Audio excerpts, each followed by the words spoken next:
Je veux vous parler aujourd'hui de gagner la bataille intérieure. Il y a une bataille qui se déroule à l'intérieur de chacun de nous. C'est une bataille entre la chair et l'esprit. La chair représente notre nature charnelle. Il s'agit de la jalousie, l'orgueil, le compromis. C'est une manière facile de vivre. Vous n'avez pas besoin d'être discipliné. Vous faites juste ce que vous ressentez. Si quelqu'un est grossier avec vous, vous êtes grossier en retour. Si vous n'avez pas envie d'avoir une bonne attitude, vous passez la journée en étant aigri.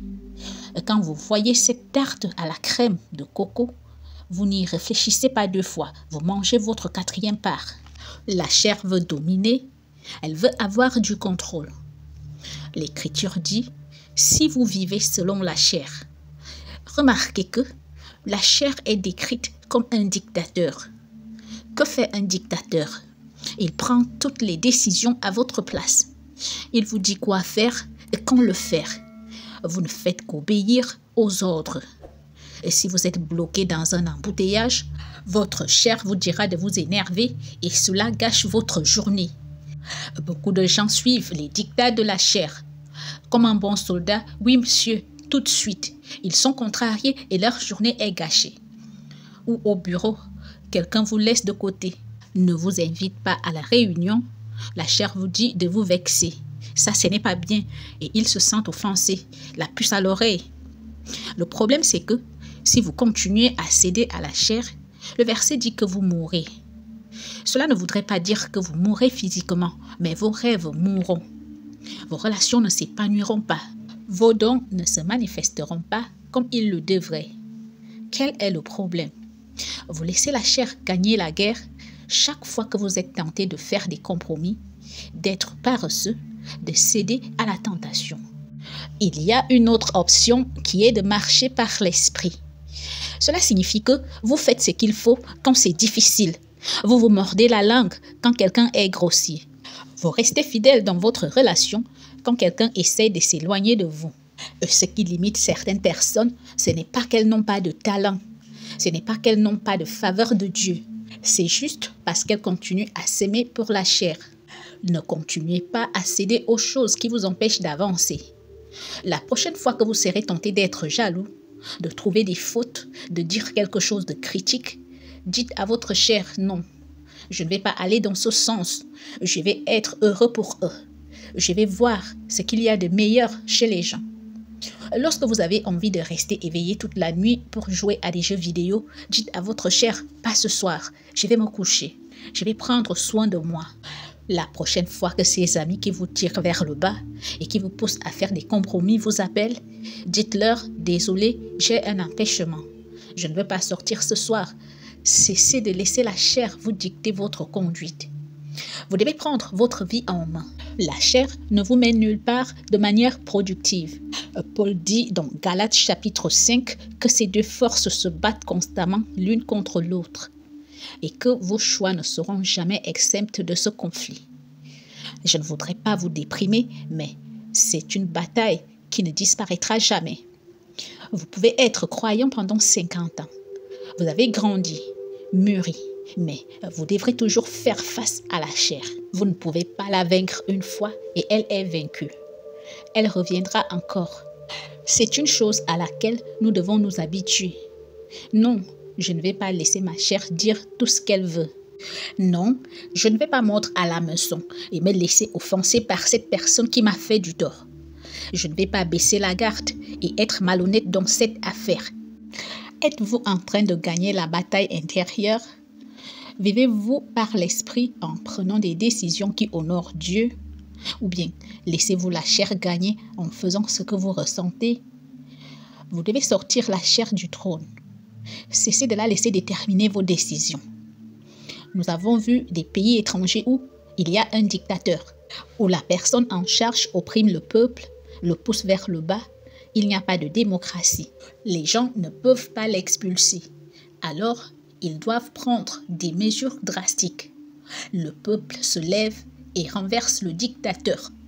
Ils doivent l'expulser par la force. C'est la seule façon d'être libre. Il en va de même pour la chair. Elle veut garder le contrôle de votre vie, vous dire quoi faire, où aller. La seule façon de la faire descendre de son trône est de l'enlever de force. Elle ne s'en va pas facilement. Si quelqu'un vous fait du mal et que vous choisissez de pardonner, la chair va vous faire une crise. Allez mec, venge-toi, rends-lui la monnaie de sa pièce. Ce n'est pas juste. Tu dois serrer tes pieds au sol et dire désolé, tu ne me contrôles plus, je t'ai sorti du trône. Tu as perdu ton autorité. Je marche par l'esprit et non par la chair. Il est temps de détrôner la chair. Cessez de la laisser vous dicter votre façon de vivre, comment réagir, comment gérer l'adversité. Commencez à s'aimer pour l'esprit. Commencez à prendre la bonne voie, à faire ce qu'il faut quand c'est difficile. C'est ainsi que vous grandirez. C'est alors que Dieu peut vous faire confiance. Il est très difficile de vivre en fonction de ce que l'on ressent, de céder aux désirs charnels. Cela vous empêchera d'atteindre la grandeur que Dieu a mise en vous. L'Écriture dit, « Or, aucune discipline pour le présent ne semble être un sujet de joie, mais de tristesse. Mais plus tard, elle rend le fruit paisible de la justice à ceux qui sont exercés par elle. » Il n'est pas facile d'être discipliné, de s'éloigner lorsque quelqu'un est grossier, de ne pas céder à la tentation de se lever tôt pour exceller au travail. C'est difficile. Votre chair veut être à l'aise, votre chair veut la facilité.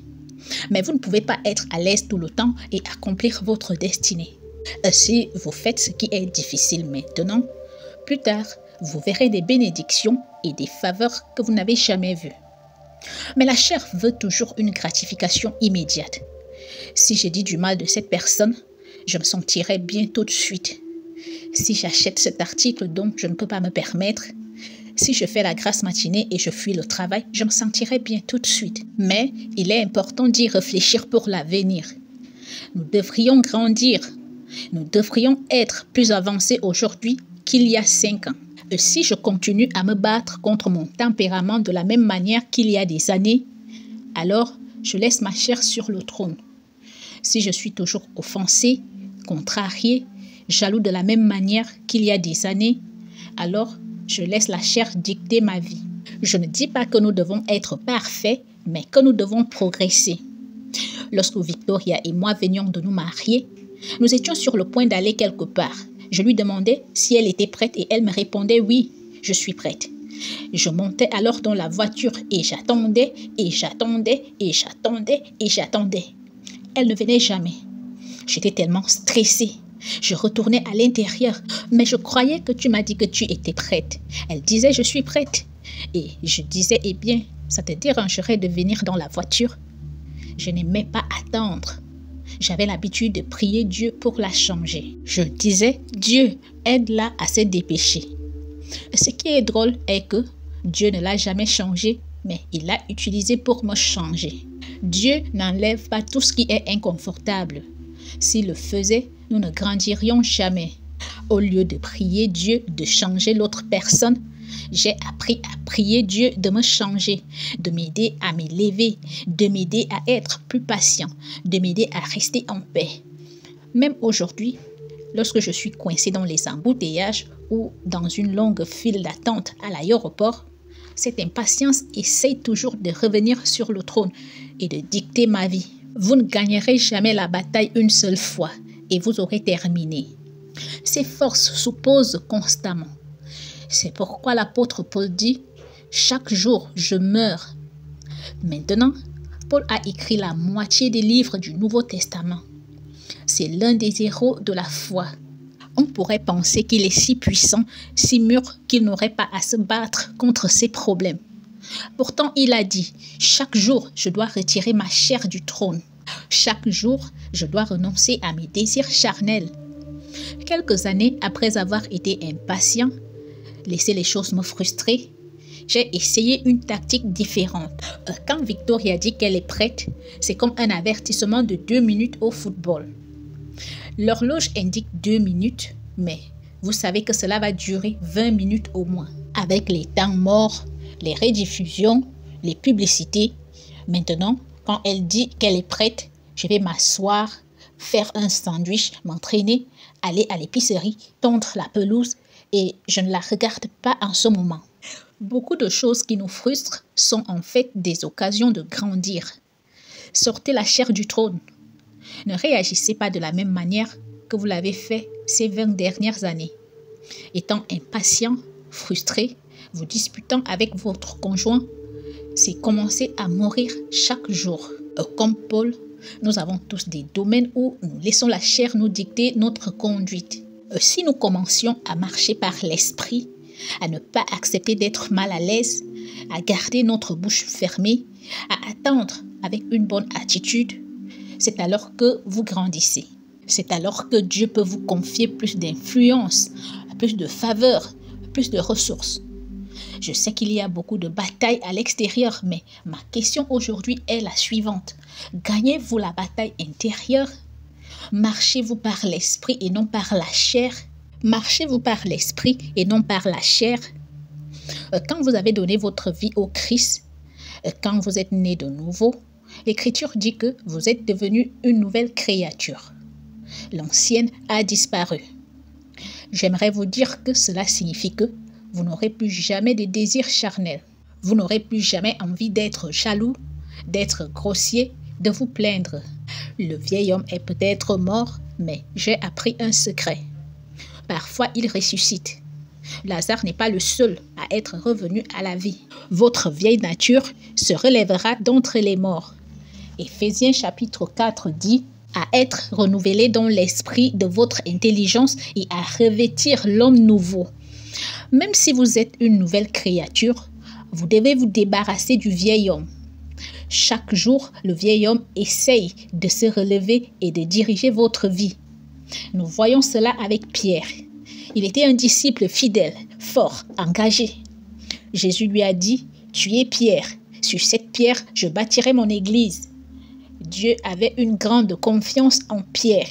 Lorsque les soldats sont venus arrêter Jésus, Pierre était tellement déterminé à défendre Jésus qu'il a sorti son épée et a coupé l'oreille du soldat.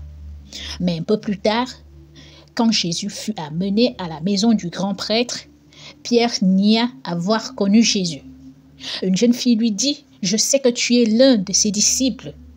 Pierre se mit en colère et commença à jurer. « Qu'est-ce que tu racontes? Je ne connais pas cet homme. » Comme Pierre, nous avons tous ces deux personnes à l'intérieur, le vieil homme et l'homme nouveau. C'est pourquoi l'Écriture dit de se débarrasser du vieil homme. Abandonner l'orgueil, abandonner l'amertume, abandonner le compromis et revêter l'homme nouveau. Mais Joël, j'essaye, mais je n'arrive pas à contrôler mon tempérament. Je n'arrive pas à me défaire de cette dépendance. Je ne peux pas garder mes yeux des bonnes choses. Le fait est que tu arrêtes de dire à ton vieil homme qu'il n'est pas si fort que ça. S'il te contrôle, c'est parce que tu continues à le nourrir. Et tout ce que tu nourris va grandir. Chaque fois que tu cèdes à cette tentation, tu la nourris. Elle devient plus forte.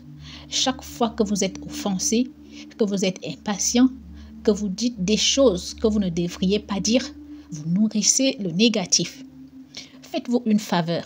Arrêtez de nourrir le vieil homme. Si vous arrêtez de nourrir l'amertume, la jalousie et le compromis, ils s'affaibliront de plus en plus. Et ce désir ne disparaîtra peut-être pas totalement, Dieu ne l'éliminera peut-être pas totalement, c'est alors que la discipline intervient. C'est alors que sa grâce se manifeste. N'utilisez pas l'excuse « j'ai essayé et rien n'a changé ». Vous avez le pouvoir de vaincre. Ne laissez pas ce vieil homme se relever. Je me bats toujours contre l'impatience. Ce vieil homme essaye de se relever depuis 30 ans. Je l'ai enterré. J'ai fait des funérailles. Je pensais qu'il était fini. Avez-vous entendu parler des morts vivants? Parfois, ils se relèvent. Voici ce que j'ai appris. Tout ce que vous vainquez rapidement n'est pas votre véritable ennemi. Ce que tu vains en peu de temps, tu n'as pas à t'en préoccuper. Votre véritable ennemi ne disparaît pas du jour au lendemain. Je ne suis pas tentée d'être malhonnête, de me droguer. Par la grâce de Dieu, ces choses ne sont pas un combat pour moi, mais l'impatience, c'est une autre histoire. David a vaincu Goliath en quelques minutes Ça, ce n'était pas son véritable ennemi. Le roi Saül a harcelé David pendant des années, l'a poursuivi dans le désert. Dieu aurait pu délivrer David de Saül en un instant, comme il l'avait fait pour Goliath. Il aurait pu se débarrasser de lui en un après-midi sans problème. Mais il y a des ennemis que Dieu n'élimine pas.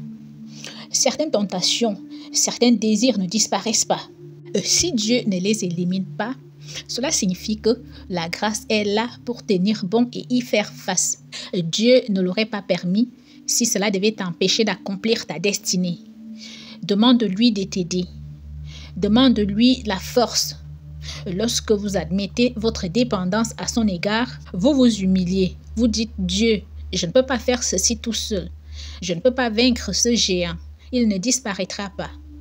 Dieu interviendra et vous aidera à vaincre ce qui vous retient. Vous avez le pouvoir de faire tomber le vieil homme.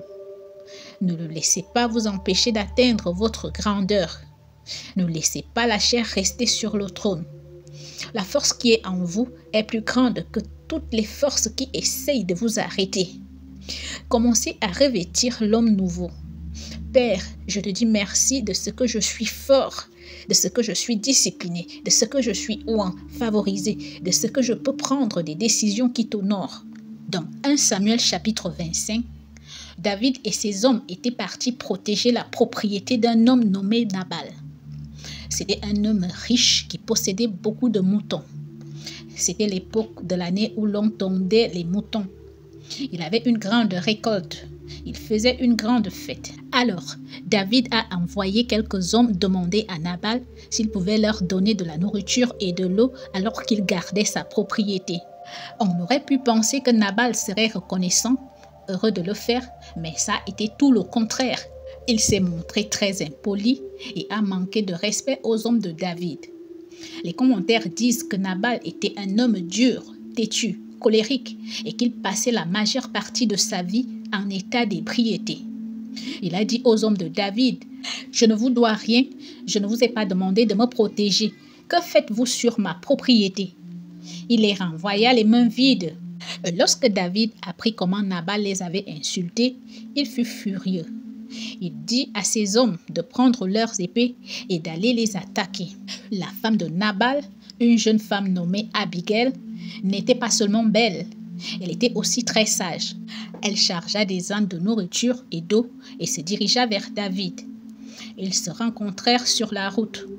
Abigail s'inclina avec humilité et dit, « David, mon mari est un fou. Je suis désolée de la façon dont il t'a traité. Je t'ai apporté tous ces cadeaux pour toi et tes hommes. » Elle a calmé David et l'a empêché d'anéantir sa ville. David la remercia et fit demi-tour pour rentrer chez lui. 10 jours plus tard, Nabal eut une attaque et mourut. David le sut et demanda à Abigail de devenir sa femme. Maintenant le vieil homme était mort. Elle pouvait rencontrer le nouvel homme. Nabal symbolise votre vieille nature. Colérique, grossier, ingrat, toxicomane. Le nom Nabal signifie même fou. Tant que le vieil homme est en vie, vous ne rencontrerez jamais le nouvel homme. Je ne parle pas de votre mari. Je parle du vieil homme qui vit en vous. L'amertume, la mauvaise attitude, le compromis. Commencez à affamer le vieil homme. Votre destin est trop grand. Votre mission est trop importante pour que les mêmes problèmes vous empêchent de voir l'homme nouveau. Il est intéressant de noter que Nabal est mort 10 jours après qu'Abigail ait pris la bonne décision. Il y aura des moments où vous creuserez profondément et ferez ce qu'il faut quand c'est difficile et vous arriverez à votre 10e jour. Quelque chose se brisera soudainement. Cette dépendance n'aura plus d'emprise sur vous. Cette mauvaise attitude, ce tempérament ne disparaîtront pas complètement, mais ils ne vous contrôleront plus. Je me demande à quel point nous irions plus haut, à quel point nous verrions la faveur de Dieu si nous commencions à repousser le vieil homme, si nous commencions à dire non aux choses qui nous retiennent. Et parfois, c'est une petite chose qui nous empêche d'obtenir de grandes bénédictions. Un peu d'orgueil, un peu de compromis. Il suffit d'un ami avec qui je fais la fête, d'une tentation à laquelle je cède, d'une personne à qui je ne pardonne pas. Non, il est temps de se débarrasser de Nabal. Personne ne l'aime, personne ne veut le côtoyer. Déposez le vieil homme et revêtez le nouveau vous. Le vous libre, le vous béni, le vous heureux, le vous victorieux.